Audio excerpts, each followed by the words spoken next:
For Australian seniors living with the help of federally funded in-home care packages, the rules of the game have changed. By 2019, the government says there will be 100,000 seniors receiving in-home care packages at a cost of $1.9 billion a year.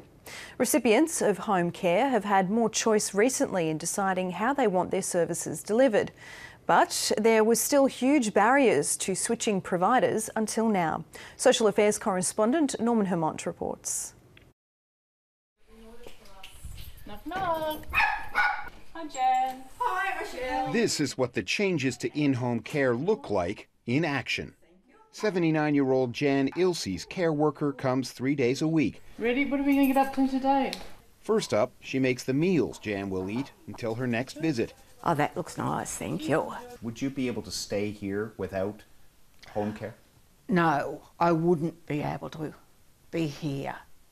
Care worker Michelle Daniels is here thanks to a federally funded home care package worth nearly $49,000 a year. And this month, Jan is doing something that care recipients could barely do with providers before. She's switching. The provider that I was dealing with, it seems to take a long time to get things done. Hi Karen, it's Lyndall from Home. Jan Ilse is switching to this privately owned franchise. Under what's called portability, care recipients are now calling the shots. Yeah, I'll ask her.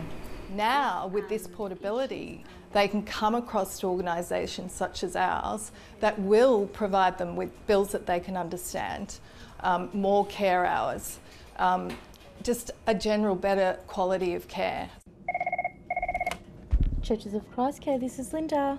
The faith-based not-for-profit organizations that have dominated home care have been preparing for this shift of control from providers to clients. They can absolutely say, well, I'm going to go somewhere else where I can have my needs better met. And I think that's the way it should be.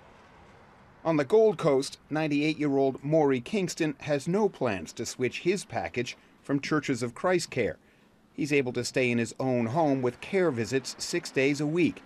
He does know about the change. They took an A4 page, two-sided, to tell me one thing, that I can now take my package with me wherever I want to go. But Maury is an exception. Do you think most home care package recipients know what this really means yet? Not really, not really. I do a lot of talks to Probus meetings, retirement villages, and this is all news to them. That's where these advertisements come in. Blue Care offers the support you need. Federal Minister for Aged Care Ken Wyatt says competition will bring better service. Because it's market-based and market-driven, the providers themselves will start to spell out very clearly what it is that they're offering. Back on the Central Coast, Jan Ilse couldn't be happier. Now that the changes come in, it's really good for me. And it could be good for other people too. Her advice, shop around. Norman Hermont, ABC News.